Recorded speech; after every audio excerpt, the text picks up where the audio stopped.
Share बाजार इस वक्त पस्त पड़ा है। दिग्गज स्टॉक्स जैसे Trent, Bajaj Finance, Titan, Tech Mahindra जैसे शेयर सुस्त पड़े हैं। लेकिन इसी बीच आज एक ₹2 से कम के शेयर ने बाजार में धमाल मचा रखा है।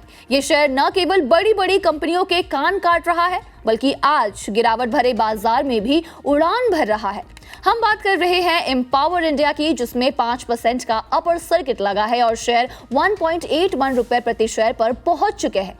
ये लगातार चौथा कारोबारी सेशन है जब शेयर में इतनी तेजी देखने को मिली है। पिछले 4 में से 3 सेशन में इस छोटे से पेनी स्टॉक में अपर सर्किट लगा है। पिछले 1 महीने में 70% उछल चुका है ये स्टॉक। बीएसई पर एम्पावर इंडिया के शेयर आज यानी कि गुरुवार 23 अप्रैल को 5% के अपर सर्किट पर है और ₹1.81 प्रति शेयर पर जा पहुंचे हैं। दिलचस्प बात यह है कि एम्पावर इंडिया के शेयर में ये उछाल तब आया है जब पूरे भारतीय शेयर बाजार में कमजोरी का एक दौर देखने को मिला है। सेंसेक्स और निफ्टी 50 दोनों में 0.5% से ज्यादा की गिरावट आई है, जबकि निफ्टी स्मॉल कैप 100 और मिड कैप 100 सपाट बने रहे। हाल के दिनों में शेयर में आई तेजी का बड़ा कारण यह है कि स्टॉक को नेशनल स्टॉक एक्सचेंज यानी कि एनएसई पर कारोबार की अनुमति मिल गई है। पहले एम्पावर इंडिया के शेयर सिर्फ और सिर्फ बीएसई पर लिस्टेड थे। एनएसई ने 17 अप्रैल 2026 को जारी एक सर्कुलर में एम्पावर इंडिया लिमिटेड के शेयरों को अपने पोर्टल पर कारोबार करने के लिए मंजूरी दे दी है। ये सुविधा 20 अप्रैल 2026 से प्रभावी हो गई है।